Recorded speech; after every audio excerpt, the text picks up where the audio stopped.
Matagal kong hinintay ang pagkakataon nito, Ahad. Sa wakas, may paghihiganti ko rin ang pagpatay mo sa aking lolo Johnny.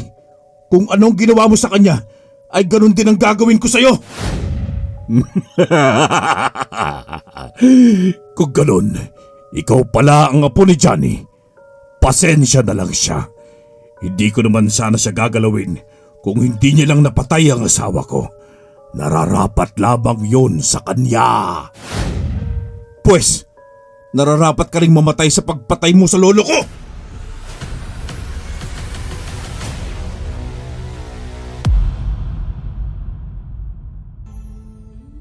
Magandang araw, Karine, Sir Froy at sa mga masugid na tagapakinig ng Ang Manlalakbay Channel. Ako nga pala si Ramon. Hindi ko tunay na pangalan. Nasa 73 taong gulang na ako ngayon. Isa akong retiradong pulis at matagal na akong wala sa serbisyo. Libangan ko ang makinig sa mga kwentong puno ng kababalaghan at katatakutan. At naagaw ng atensyon ko ang channel na ito dahil sa mga magandang pagsasadula na mga kwentong ipinapadala araw-araw.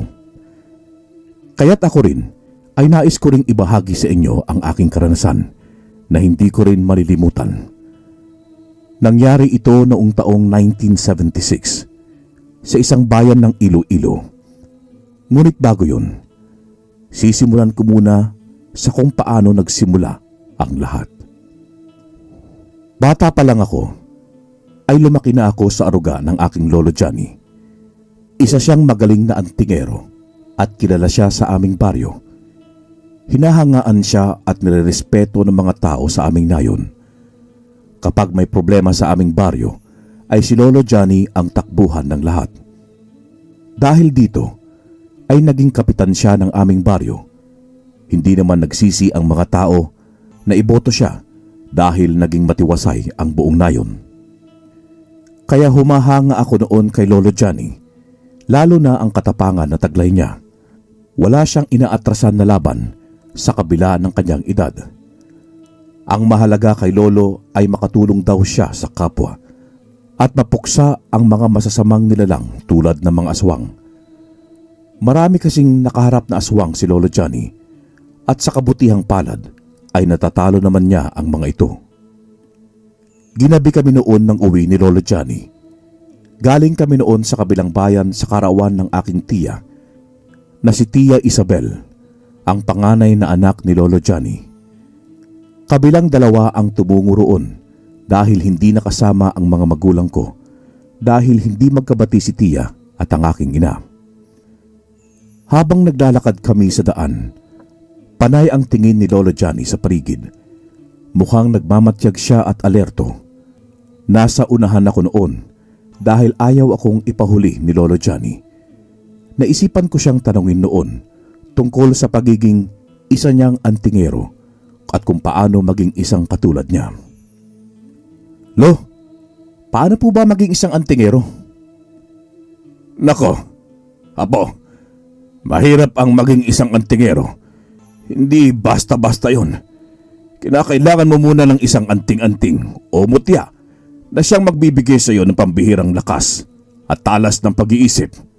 Bukod doon kailangan mo rin ng tibay ng damdamin at kabutihan ng puso na tumulong sa iyong kapwa. Kung ganun, Lo, pwede mo ba akong turuan na maging isang antingero? Hahanap po ako ng anting-anting. Nako, ikaw talagang bata ka, oh. Pero sa tamang panahon na po, wag muna sa ngayon. Hindi ka pa handa. Sige po, Lo, tatandaan ko yan. Magpapatuloy na sana kami sa paglalakad ni Lolo Johnny nang makarinig kami ng kakaibang tunog sa hindi kalayuan. Parang tunog yon ng isang ibon. Napalingon ako kay Lolo nang humigpit ang pagkakahawak niya sa aking balikat. Yumuko si Lolo sa akin at saka bumulong.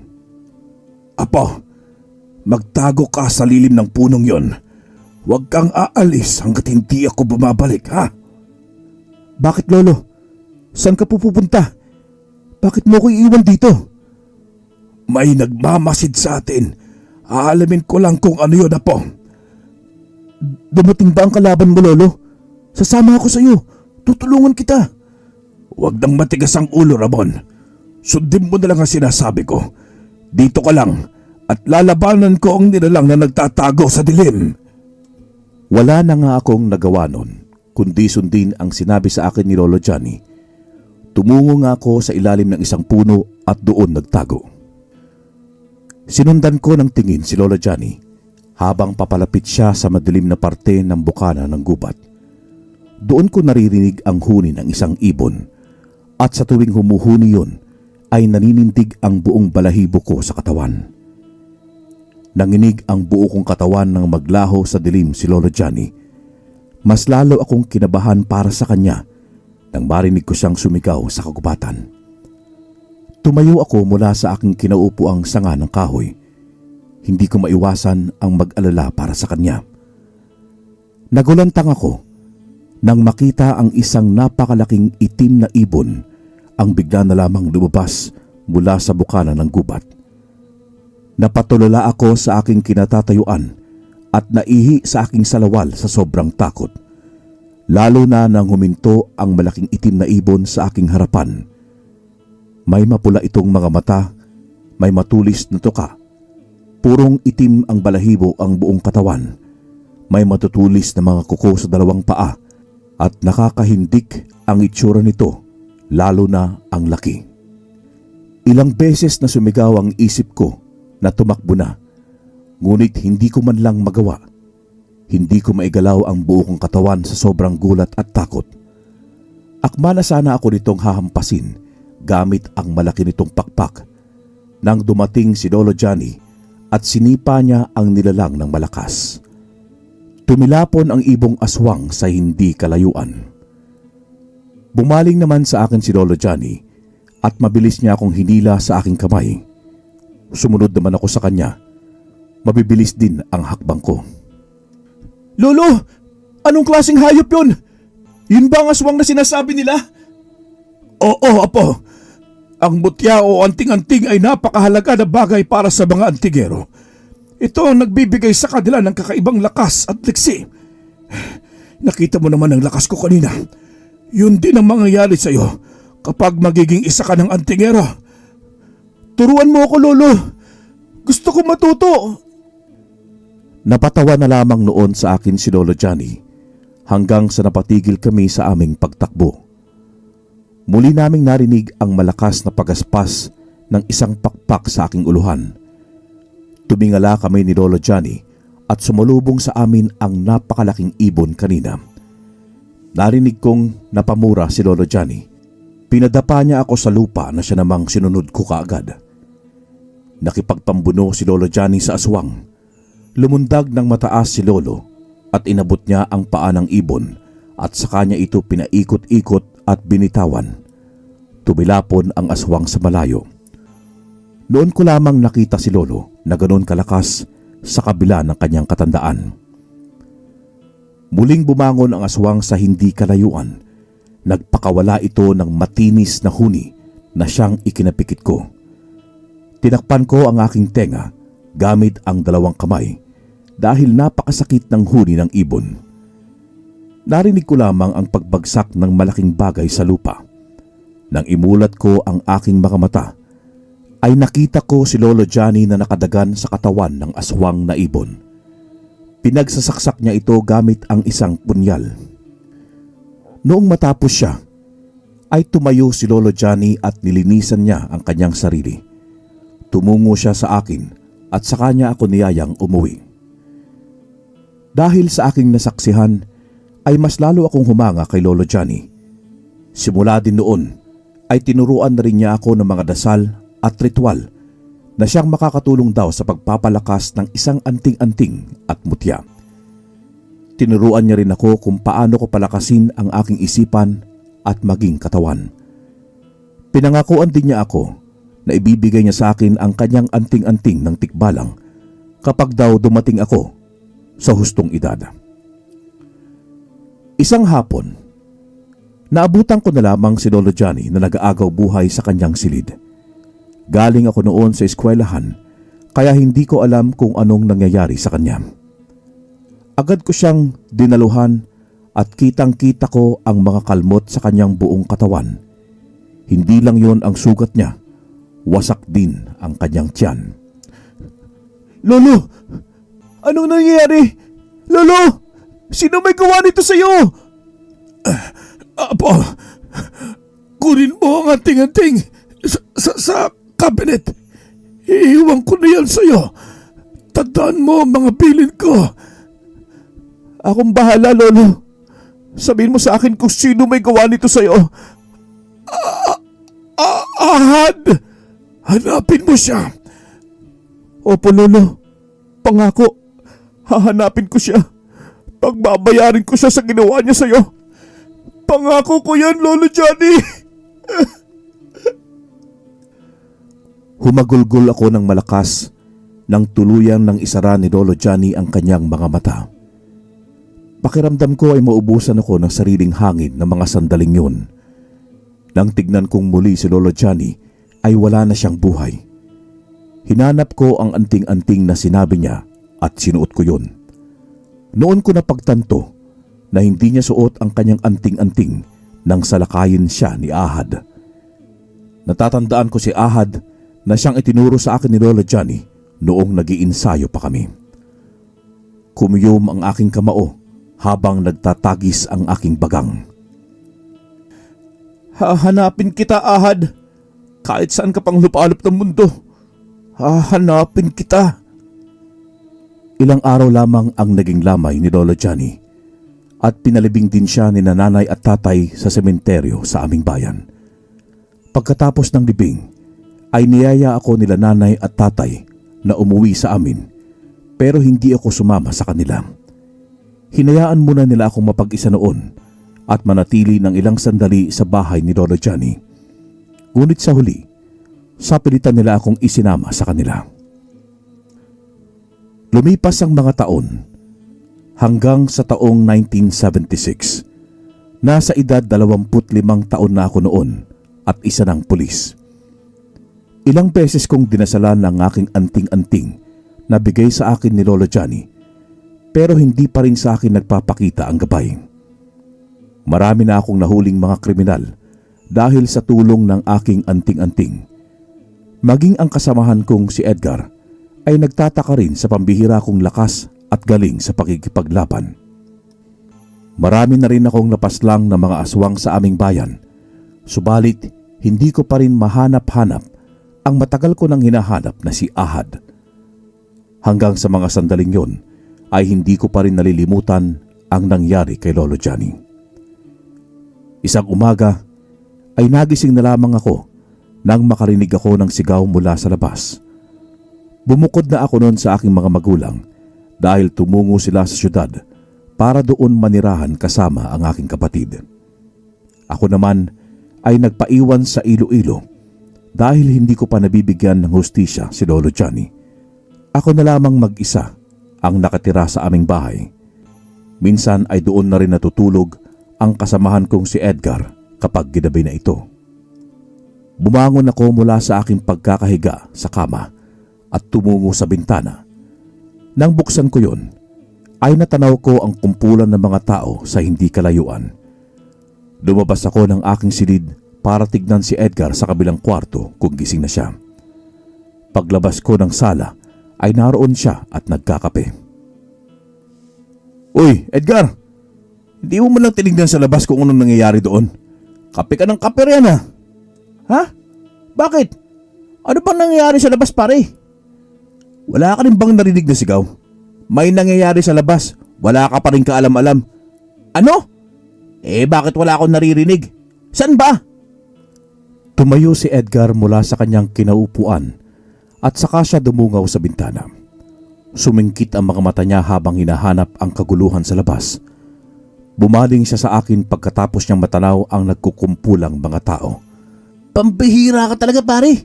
Narinig mo pa ang sigaw? Gayong napakalayo ng kinaroroonan nila. Ganun ba? Halika na, tignan natin. Baka may aksidente na nangyari. Kailangan natin ma-rescue. Ang mas mabuti pa, mauna na lang ako ron. Makilabas ka na nga muna at magbumog. Kitang-kita yung muta mo sa mga mata, oh. Hey. Sinipa ko naman si Edgar sa kanyang puwitan bago siya lumabas. Noong nakalabas na si Edgar, ay siya naman ang paghihilamos ko at pagmumog. Nang matapos, ay kinuha ko ang aking anting-anting at sinabit sa aking leeg. Sumunod ako kay Edgar sa pagtungo nito sa crime scene. Naabutan ko si Edgar na nakatayo lang doon sa isang sulok. Hindi nito matingnan ang pangyayari.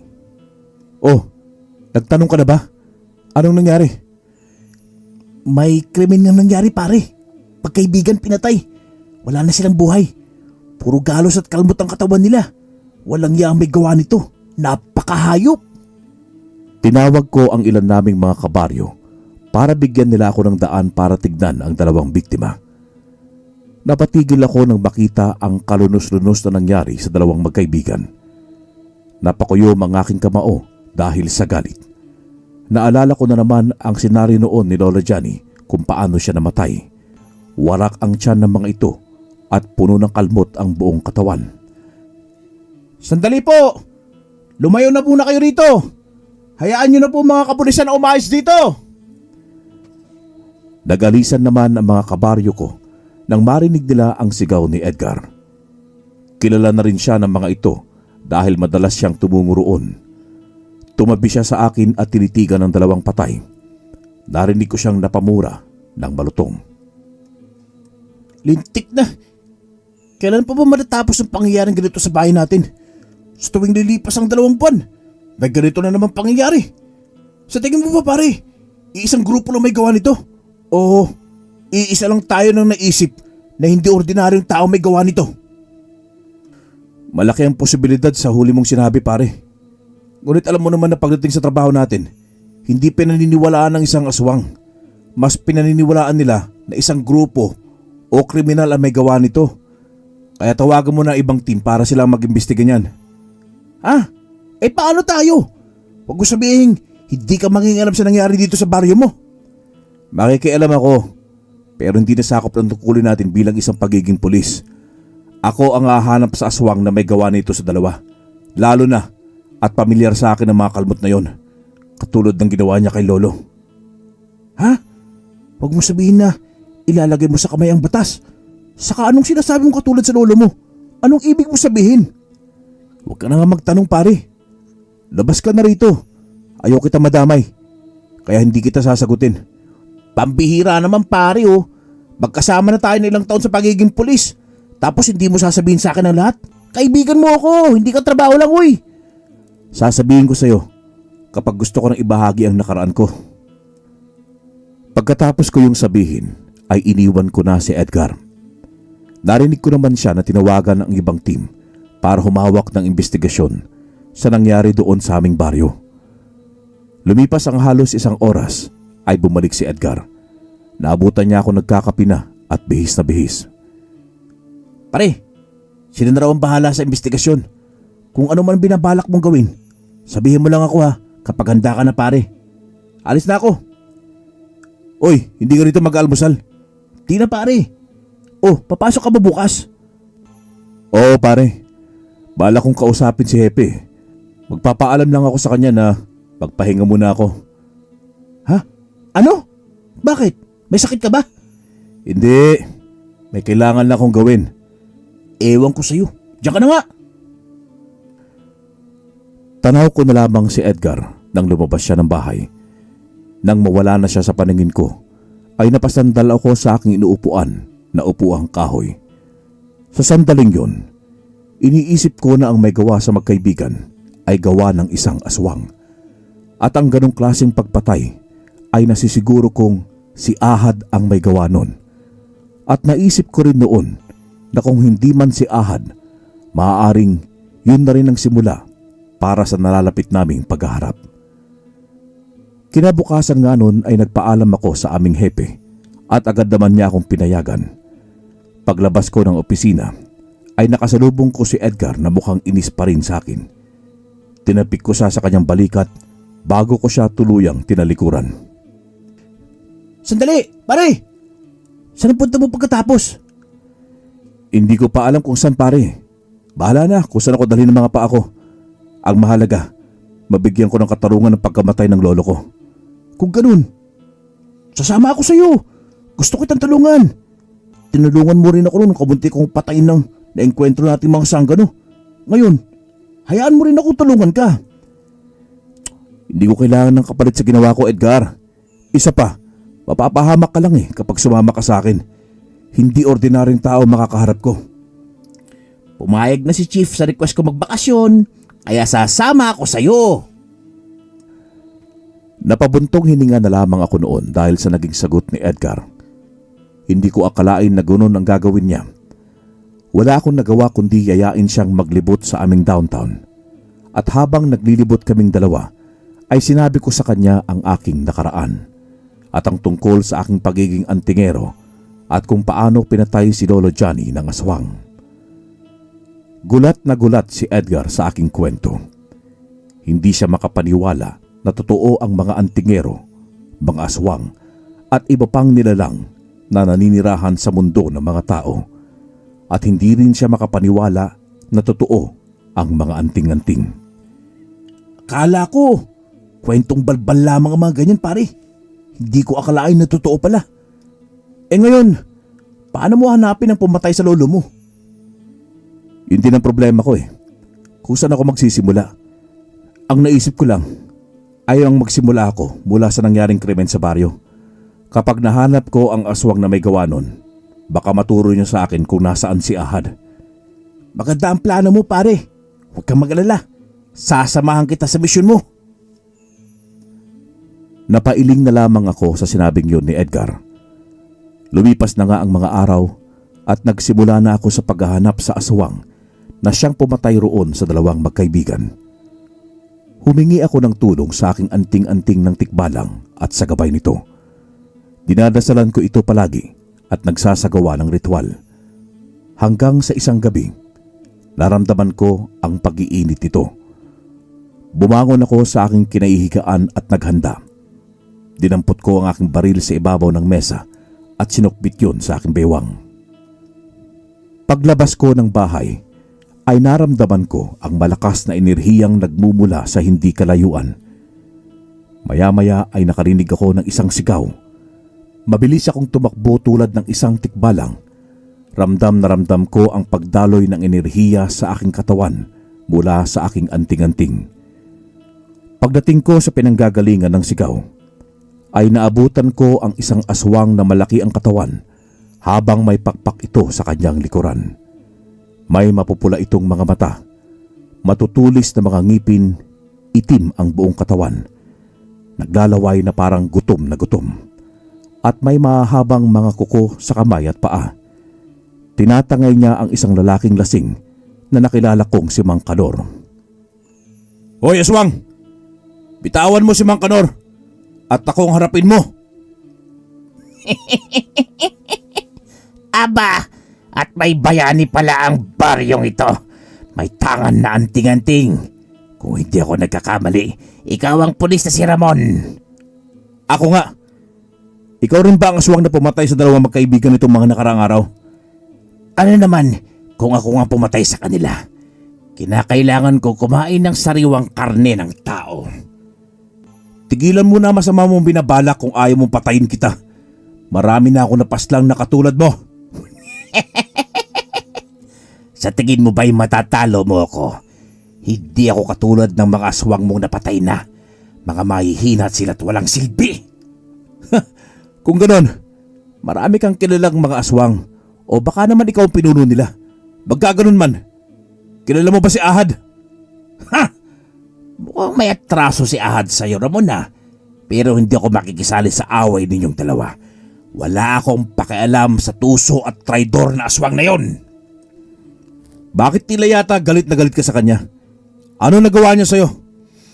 Pinatay niya ang buong kalahi ko na ayaw sumunod sa kanya. Gusto niyang maging pinuno ng mga aswang na may malalakas na lahi kaya't ginawa niya yon. Hanggang ngayon ay hindi ko pa rin siya nahahanap. Kaya't wag mo akong tanangin kung nasan siya. Gusto mo siyang patayin? Gusto ko rin siyang patayin. Bakit hindi na lang tayo magtulungang dalawa? Bakit ako magtitiwala sa isang antigerong katulad mo? Papatayin mo rin naman ako pagkatapos kaya wag na lang. O sige, kung yan ang desisyon mo, wala na akong magagawa. Hinila ko si Mang Kanor mula sa aswang. Nang mabitawan si Mang Kanor ng aswang, ay agad ko siyang pinapunta sa aking likuran. Binalingan ko naman ang aswang na noon ay inis na nakatingin sa akin. Nilingon ko si Mang Kanor, saka ko siya sinabihan na tumakbo na at umuwi sa kanilang bahay. Sa dala siguro ng takot at kaba ay nawala ang kalasingan ng matanda. Narinig kong tumawa ang aswang habang lumilipad siya sa ere. Tila iniinsulto niya ako habang nakatingin sa akin. Hoy aswang! Kung iniisip mo matatakot ako sa'yo, pues nagkakamali ka. Ngumisi ako sa aswang at binunot ang aking baril sa baywang. Pinaputukan ko siya sa kanyang direksyon, pero mabilis ang kanyang kilos. Naiwasan niya ang bala. Galit na galit siyang sumugod patungo sa akin. Mabangis ang mga titig niya habang pumapagaspas ang kanyang mga pakpak. Tingnan natin kung hanggang saan ang lakas ng isang hamak na katulad mo. Akala mo ba'y matatalo mo ko ng ganun lang? Bumaba sa lupa ang aswang at agad akong inatake gamit ang mahahaba niyang mga kuko. Ngunit agad akong umiwas at tumakbo ng mabilis tulad ng isang tikbalang. Mabilis akong bumuelo para bigyan siya ng isang malakas na suntok sa tagiliran. Dahil sa lakas ng aking suntok, sa tulong ng aking anting-anting, ay tumilapon ang aswang sa hindi kalayuan. Bumagsak siya sa lupa habang umuungol. Tumayo siya kaagad at napatingin sa kanyang pakpak na noon ay hindi na niya magalaw dahil mukhang nabali yun. Bumagsik ang tingin niya sa akin. Nagliliyab ng galit ang kanyang mga mata. Mabilis siyang tumakbo patungo sa akin at sinuntok ako sa mukha. Akma niya sana akong sasaksakin ng mahaba niyang mga kuko nang mahawakan ko ang kanyang dalawang kamay. Naglaban kami ng lakas na dalawa. Masasabi kong napakalakas din niya. Hindi ko napaghandaan ang sunod niyang ginawa. Sinipa niya ako sa aking tiyan. Tumilapon ako at bumagsak sa lupa. Binunot kong muli ang aking baril at tinutukan ko siya nang makatayo ako. Sige, gumalaw ka. Siguradong wasak ang bungo mo. Akala mo ba'y mapapabagsak mo ko dahil sa iyong baril? Kung yan ang gagamitin mo laban kay Ahad, wala kang laban sa kanya. Anong ibig mo sabihin? Mas mabagsik, mas mabilis at mas malakas si Ahad sa akin. Ilan ng antingero na kalaban niya at ang ilan sa kanila ay napatay na niya. Kaya duda kung matatalo mo siya, bata. Hindi ako naniniwala sa'yo. Gagawin ko ang lahat na makakaya ko, matalo ko lamang siya. Kung ganun, talunin mo muna ako bago mo matalo si Ahad. Parang sinasabi mo na rin na patayin kita. Sinong may sabi na magpapatalo ako, ha? Sumigaw ng malakas ang aswang habang nakatingala siya sa langit. Kitang-kita ko ang pagbabago ng kanyang anyo. Pumasok sa kanyang likuran ang dalawa niyang pakpak hanggang sa unti-unti yung naglaho. Isa na siyang napakalaking nilalang na itim habang nakaharap sa akin. Malaki ang kanyang pangangatawan at mas lumakas ang enerhiyang nagbumula sa kanya. Lumunok ako ng malalim. Pinigilan ko ang aking sarili na huwag kabahan. Hinawakan ko ang aking anting-anting, saka ako nagdasal ng isang orasyon. Ramdam ko ang pagdaloy ng enerhiya sa aking buong katawan mula sa aking anting-anting. Sa ilang sandali lang, naramdaman ko ang presensya ng isang nilalang sa aking likuran. Bumubulong siya sa akin na naroon siya para tulungan akong talunin ang aking kalaban. Agad na sumugod ang aswang patungo sa akin. Nakita ko ang bilis ng pagtakbo niya, kaya sinabayan ko rin ang bilis niya. Ngumisi ako nang masuntok ko siya sa kanyang tiyan ng aswang. Bumagsak siya sa lupa, pero agad din siyang tumayo. Sinuntok niya rin ako pabalik, subalit hindi man lang ako bumagsak at nanatili pa rin nakatayo. Subalit ramdam ko ang lakas niya sa pagsuntok at ang paghapdi ng aking pisngi. Hinawakan ko siya sa braso at malakas ko siyang hinila. Pinaikot-ikot ko ng malakas ang aswang nang napakabilis hanggang sa bitawan ko siya. Tumilapon siya sa kakahuyan at bumunggo ng sunod-sunod sa puno ng mga kahoy. Tinakbo ko ang kinabagsakan niya. Sinakyan ko siya sa kanyang tiyan at gigil na gigil akong pinagsusuntok siya sa mukha. Tanging ungol lamang ang isinasagot niya sa akin habang hilo mula sa aking mga suntok. Narinig ko ang pagkabagsak ng kanyang panga. Puno na rin ng dugo ang kanyang mukha. Sandali! Huwag mo akong papatayin! Tutulungan kitang hanapin si Ahad! Huwag mo lang akong papatayin! Akala mo ba, madadala mo ako sa pagsuko mo? Alam ko na binabalak mo. Titirahin mo ako patalikod. Gagamitin mo ang pagkakataon nito para atakihin ako o kaya ang tumakas. Nagkakamali ka! Nagsasabi ako ng totoo! Ayoko pang mamatay! May pamilya pa akong dapat na babalikan! Huwag mo akong patayin! Tutulungan kita! Ngumisi ako at tinignan ng aswang na unti-unting nagpalit na ng kanyang anyo. Tumayo ako mula sa pagkakaupo sa kanyang katawan at saka ko siya tinulungang tumayo. Pero hindi ako nagpabaya. Nakatutok pa rin ang atensyon ko sa kanya. Kung sakali man na atakihin niya ako patalikod, nakahanda ako roon. Mauunahan ko siya. Sige, pumapayag ako. Hindi kita papatayin ngayon. Pero kapag hindi ka sumunod sa pinangako mo at sa usapan nating dalawa, hindi ako magdadalawang isip na patayin ka. Salamat! Ako nga pala si Solomon. Solomon, ngayon, sabihin mo sa akin kung saan nagtatago si Ahad. O kung saan siya naroroon. Pero kung susugod ka agad ngayon sa kanya, madedihado ka. Kailangan mong pagplanuhan ng lahat-lahat. Sabihin mo na lang sa akin kung nasaan si Ahad at akong gagawa ng plano. Sa kabilang bayan siya nakatira sa ngayon. Subalit, hindi tayo basta-basta makakapasok sa baryo niya dahil ang lahat ng nakatira doon ay mga aswang. Kinakailangan mo ko kasama para makapasok tayo roong dalawa. Kung ganon, bukas magkikita tayo sa bayan. Samahan mo akong tumungo sa kabilang bayan para harapin si Ahad. Pagkatapos nun, pwede ka nang umalis.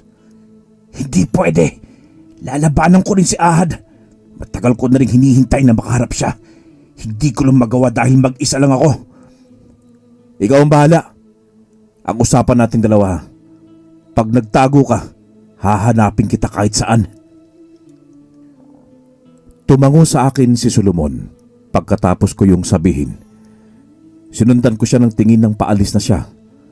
Bumulong ako sa hangin at nag-orasyon laban sa kanya na kung sakali man natirahin niya ako patalikod at lulukohin, mawawalan siya ng hiningam.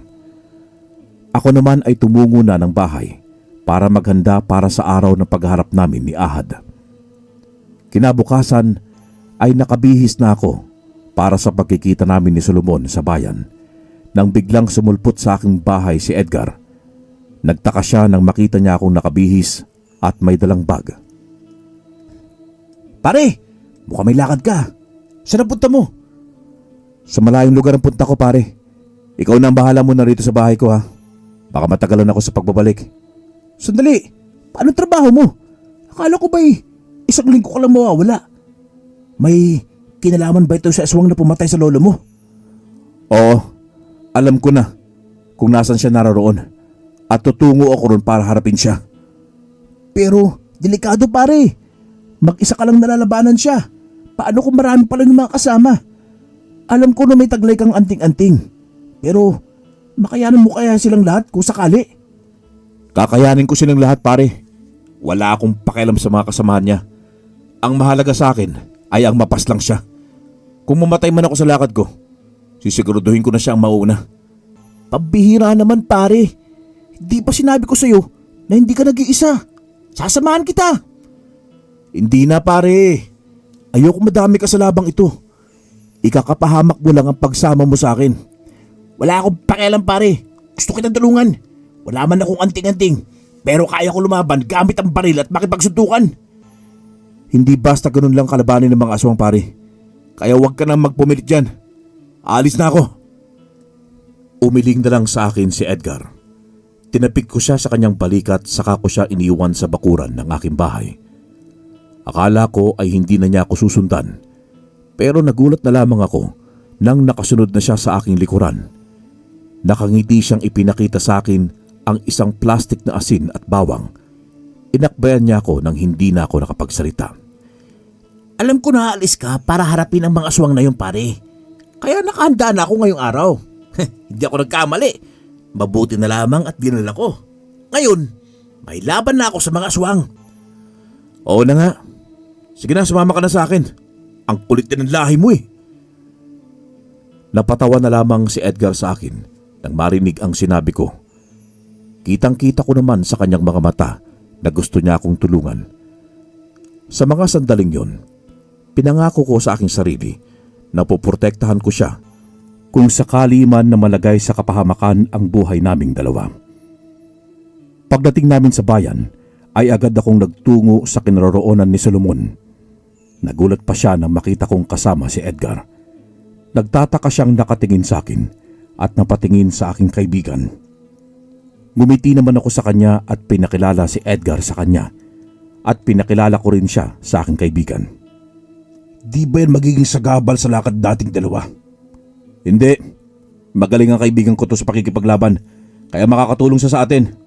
Totoo yan. Kaya wag mo kong pagdudaan, Solomon. Nandito ako para tulungan ang kaibigan ko. Wag mo sanang masamain. Walang problema sa akin. Basta lang walang mangyaring ikakapahamak natin tatlo. Mabilis pa naman makaamoy sa ahad kapag may mali sa nangyayari. Huwag mo nang isipin ang tungkol sa bagay na yan. Tara na, Solomon, at tumungo na tayo sa kabilang bayan at baka mahirapan pa tayo sa paghagilap kay Ahad. Tumango naman sa akin si Solomon at nauna na siya sa paglalakad. Kami naman ni Edgar ay nakasunod sa kanyang likuran. Siniko ako ni Edgar sa kanyang ginusuan si Solomon. Lumapit pa siya sa akin ng bahagya para marinig ko ang sasabihin niya sa akin.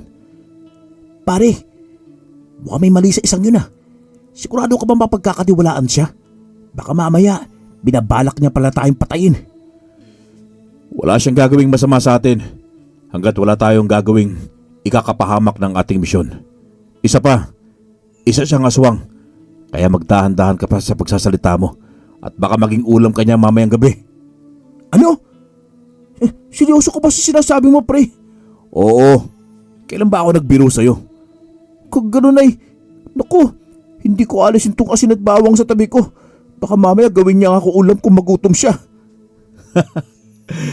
Ganyan ka pala matakot sa mga aswang ha. Huwag kang mag-alala pare. Sagot kita ako sa kaliman. Ayoko pa rin magtiwala sa isang yan, Ramon. Babantayan ko na lang siya nang hindi siya makagawa ng masama. Kung ganun, mas nakakatakot ang misyon natin pagkarating sa kabilang bayan. Sa baryo tayo ni Ahad tutungo. Baryo ng mga aswang. Kaya ngayon pa lang, magpaiwan ka na rito. Delikadong lakad namin ni Solomon pare. Seryoso, si Solomon ang kailangan ko para maging tagumpay ang pagharap ko ay Ahad. Walang ibang mas nakakakilala sa kalaban kundi siya. Sige na nga, kung siya makakatulong sa'yo. Pero hindi ako magpapaiwan. Sasama ako sa'yo. Wala na akong nagawa sa determinasyon ng aking kaibigan na si Edgar. Masasabi kong napakaswerte ko dahil may kaibigan akong katulad niya na handa akong tulungan. Makalipas ang halos kalahating oras, ay nakarating na nga kami sa kabilang bayan sakay ng jeep. Pagbaba namin sa bayan, ay agad na kaming tumungo sa sakayan ng tricycle. Nagpahatid kami sa binanggit na nayon ni Solomon. Pagdating namin sa nayon, ay bandang 12:00 na. Niyaya kami ni Solomon sa iniwan daw niyang tahanan doon. Sumama naman kami ni Edgar sa kanya. Nang dumating na kami sa bahay niya, ay sinalubong kami ng mga alikabok at pugad ng mga gagamba. Pasensya na kayo ah. Ilang taon na rin kasi akong hindi pumupunta rito patapos kong lumipat sa iyong bayan. Walang problema. Naunawaan namin. Ngayon, saan ang baryo na kinaroroonan ni Ahad? Kung natatanaw ninyo ang kabilang bundok na yon, doon siya nakatira. Mamaya tayo tutungo ron ng hapon. Magpahinga na muna tayo at kailangan paghandaan ang paglusob sa kanila mamaya. Nakapaghanda na ako para dito, Solomon. Sa tingin mo, ilan silang lahat ng mga aswang sa baryo nila? Di ko alam. Matagal na ako nawala rito. Pero dati, nasa 30 silang lahat. Di bali na. Kahit gaano pa sila karami, uubusin ko silang lahat. Pare, wag mong kakalimutan na kasama mo ako sa laban na ito. Dito ko na lang mamaya, bata. Baka kung ano pa mangyari sa ron mamaya. Baka ikaw na lang ang maging balakid sa pagsalakay namin kay Ahad. Oy, porkit aswang ka, gaganyanin mo na ako. Baka sabuyan kita ng asin dyan. Huwag mo nga ako minamaliit. Baka mamaya kailangan niyo ng tulong ko. Ikaw ang bahala, bata. Binabalaan lang kita. Hindi uubra yung baril mo sa bilis ng mga lain ni Ahad. Huwag mo na ako alalahanin pa. Paghahandaan ko yan. Tama na nga kayong dalawa. Kumain muna tayo at magpahinga. Sumunod naman sila Solomon at Edgar sa akin. Panay ang iwas naman ni Edgar kay Solomon at panay ang dikit niya. Alam ko lang na natatakot siyang mapalapit kay Solomon kaya siya lumalayo. Nang matapos kami sa gawain namin, ay naghanda na rin kami ng aming mga kasangkapan na gagamitin mamaya sa paglusob sa baryo nila Ahad. Gumawa ng kwintas na bawang si Edgar at sa kanya yun isinabit sa kanyang leeg. Naglagay din siya ng asin sa 2 plastik at sinabit yun sa kanyang bewang. Ako naman ay nagdasal ng orasyon para mapalakas ko ang aking mutya at maging buong katawan. Pagsapit ng dapit hapon, ay tumungo na nga kami sa baryo nila Ahad. Tumigil muna kami saglit na 3 sa bukana ng baryo para tignan ang sitwasyon ng mga nakatira doon. May binigay sa amin si Solomon na isang langis. Pinapahid daw yon ng isang aswang para magpalit sila ng anyo. Pinatali niya sa amin yon sa baywang para daw hindi maamoy ang amoy tao naming amoy ni Edgar. Sa paraan daw ng langis niya, mapagkakamalan kaming aswang ng mga aswang na naroon sa baryo. Pagpasok namin sa baryo, hindi pa lang kami nakakapakitna nang maramdaman ko agad ang enerhiya ng mga aswang na nasa kabilang mga tahanan. Naglabasan ang mga ito ng kanilang bahay at tiningnan kaming 3 naglalakad. Agad na nagsumiksik sa akin si Edgar. Pinatong ko naman ang aking kanang braso sa kanyang balikat para takpan ang kwintas niyang mga bawang. Pinagpapawisan na siya sa sobrang kaba, lalo na't ramdam namin ang malalalim na titig ng mga aswang. Huminto sa paglalakad si Solomon, dahilan para mapahinturin kami ni Edgar. Natanaw namin ang isang aswang na nakatayo sa unahan at matalim ang ipinukol na titig sa amin. Solomon, anong ginagawa mo rito? At sino yung mga kasama mo? Mga bagong mukha yata sila. Mga nakilala ko sila sa kabilang bayan. Buntik na kasi kaming mahuli ng antingero kaya tumakas kami at tumungo rito. Huwag mo sanang masamain ang pagparito ko, Ahad. Kumuyom ang kamao ko nang marinig ko ang pangalan ni Ahad. Tinitigan ko ang lalaki na sa harapan namin. May puti na ang buhok nito at sa hinuha ko ay nasa edad 50 na siya pataas. Malaki ang kanyang pangangatawan at matangkad. Aba, delikado ang ginawa mo. Baka nasundan kayo ng antigerong yun at kami naman ang salakayin niya. Kaya nga ako dito pumunta para magtago. Alam ko na mapoprotektahan mo kami laban sa antingero. Malakas ka, Ahad, at marami ka pa mga kampo na nandirito. Sana'y matulungan mo ako kung sakali man na maparito ang antingero. Sino ka para tulungan ko, Solomon? Nakakalimutan mo ba na minsan na tayong naglabang 2? Alam kong galit ka sa akin dahil pinatay ko ang isa mong anak at ang pinuno ninyo. Kaya nakakapagtaka naman na naparito ka para humingi sa akin ng tulong. Balak mo bang gumanti sa akin? Nagkakamali ka, Ahad. Hindi ako naparito dahil gusto ko magiganti. Narito ako para humingi ng tulong sa'yo. Wala na akong ibang mapuntahan kundi ikaw lang. O siya, sige. Malalaman ko rin naman kapag may balak kang masama laban sa akin. Nga pala, sino yung mga kasama mo? Sila si Garding at Monor. Silang tumulong sa akin ng muntik na ako mapatay ng antingero. Ikinagagalak ko kayong makilala, Garding at Monor. Tumango naman kaming 2 ni Edgar kay Ahad habang Hindi namin inaalis ang titig sa kanya. Sa isip ko ng mga sandaling yon ay gustong gusto ko na siyang patayin, pero pinigilan ko ang aking sarili. Makalipas ang ilang segundo ng titigan, ay niyaya na niya kaming tatlo para daw sa bahay na tutuluyan namin. Pagkahatid sa amin ni Ahad ay umalis din naman siya. Hinintay na muna namin siyang mawala bago kami pumasok sa loob ng bahay. Nilibot muna namin ang loob nito para tingnan kung may kakaibang nilalang na naroon. Nang masiguro namin na wala, ay napahinga kami ng maluwag. Tinawag ko si Solomon at tinanong ko siya kung saan ang bahay ni Ahad. Tinuro naman niya sa akin kung saan banda.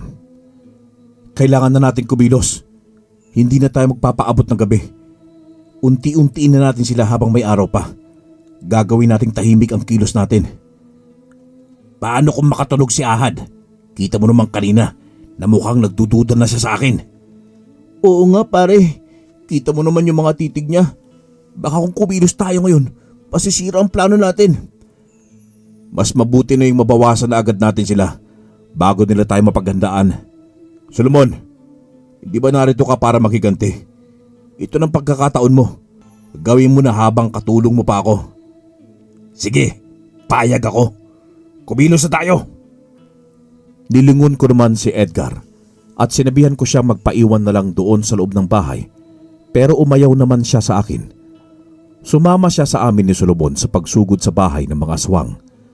Tahimik ang naging kilos naming tatlo. Isa-isa naming pinasok ang ilang kabahayan para paslangin ang mga aswang na naroroon sa kanilang loob. Nalalaman ko naman na aswang ang nakatira sa isang bahay dahil sa aking anting-anting. Ang ilan naman na bahay ay sinusunog namin pagkatapos na itali ang mga aswang sa loob ng kanilang bahay.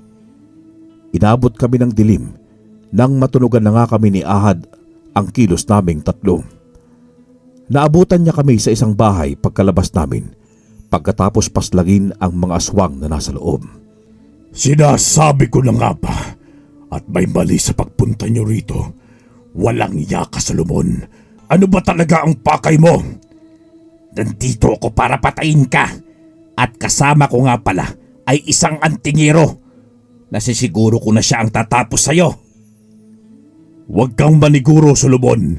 Kahit ilan pa kayo at magdala ka pa ng ilang antingero, hindi niyo ako matatalo. Oo, alam ko. May itim kang hiyas na siyang pumuprotekta sa'yo para hindi ka madaling mamatay. At nasabi ko na yon kay Rabon. At alam na niya ang gagawin sa'yo. Kaya sa pagkakataong ito'y hindi ka na makakaligtas. Sugurin sila at patayin! Sumugod sa amin ang mga kampon ni Ahad. Agad namang nagsimulang magpaputok ng kanyang baril si Edgar at dalawa na agad ang natamaan niyang aswang. Si Solomon naman ay pinagsusuntok at tinadyakan ang mga aswang na sumugod patungo sa kanya. Ako naman ay pinagbabaliko ang leeg ng mga ito nang salakayin nila ako. Kitang-kita ko ang galit sa mata ni Ahad habang pinapanood ang buong pangyayari. Nang tuluyan ko na siyang makaharap, ay ngumisi ako sa kanya. Matagal kong hinintay ang pagkakataon nito, Ahad.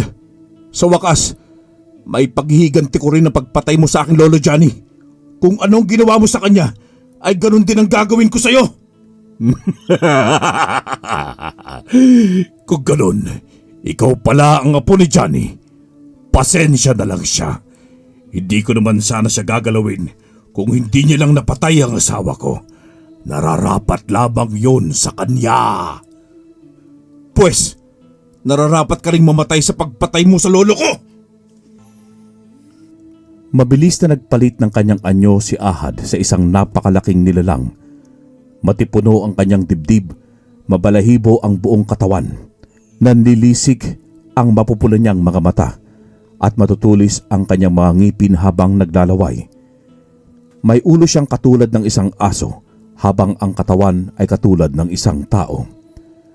Umatungal siya at agad na tumakbo patungo sa akin. Agad ko siyang sinipa sa dibdib, dahilan para tumilapon siya sa hindi kalayuan. Tumakbo ako katulad ng isang tikbalang sa tulong ng aking anting-anting. Nakalapit ako agad kay Ahad.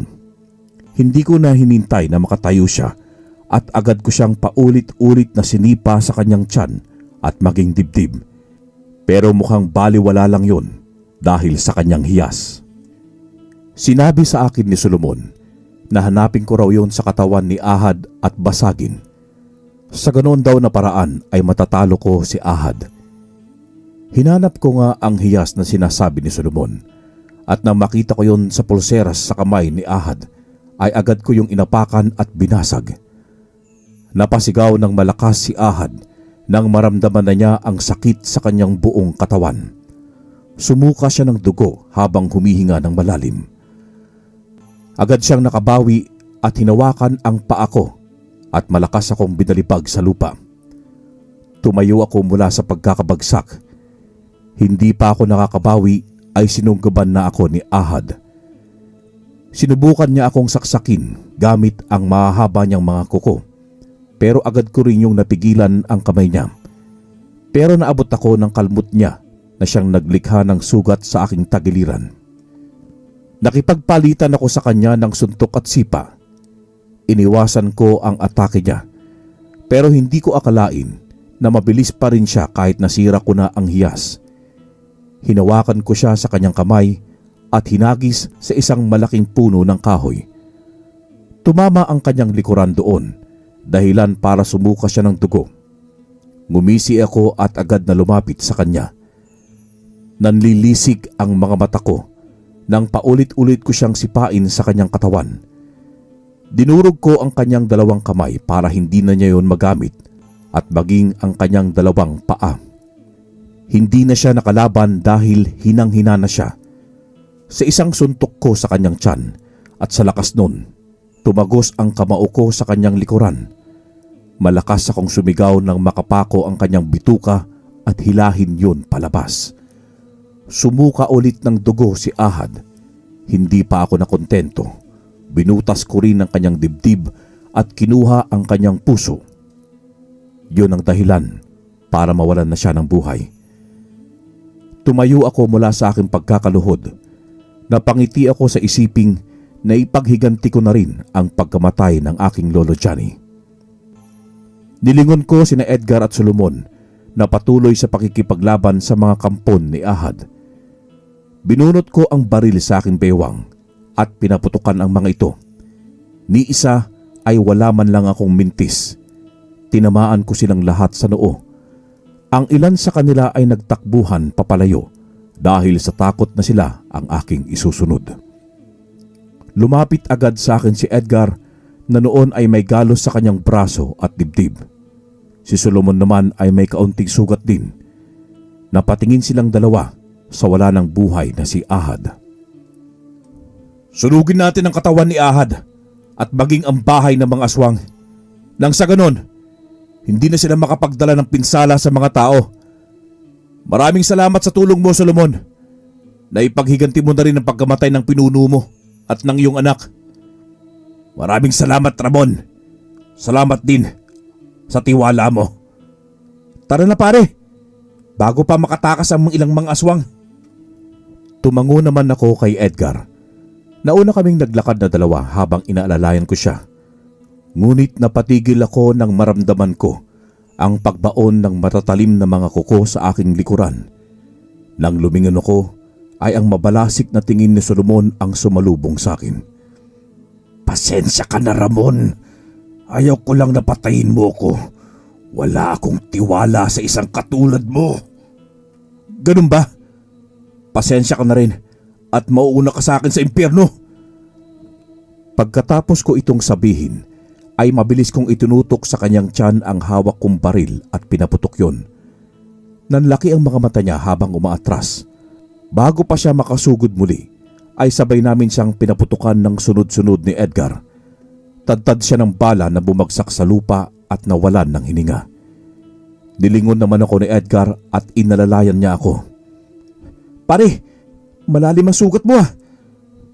Huwag mo ko lalahanin, kaya ko ito. Hindi ako mapapano dahil may anting-anting ako ng tikbalang. Bilisan na lang natin. Sunugin natin itong mga aswang. Tumango naman sa akin si Edgar. Sinunog nga namin ang mga bangkay ng aswang na napaslang at ang mga tahanan nila. Pagkatapos namin gawin yun ni Edgar, ay tumungo kami sa bahay ni Solomon. Doon ko ginamot ang sugat ni Edgar at maging ang sugat ko. Pare, maraming salamat sa tulong mo ha. Sa wakas, nabigyan ko rin ng hustisya ang pagkamatay ng aking lolo Johnny. Wala yun pare. Hindi ba? Body tayo. Oo naman pare, body tayo. Simula noon, naging mas matibay pa ang pagkakaibigan naming dalawa ni Edgar. Palagi kaming magkasangga sa lahat ng bagay. Nakasama ko siya sa pagpaslang ng mga aswang at paghuli sa mga masasamang tao na gumagawa ng krimen. Hanggang sa nagkaroon na rin kami ng mga sarili naming pamilya, ay nanatili pa rin kaming magkaibigang dalawa. Hanggang dito na lamang po ang kwentong ito. Wakas.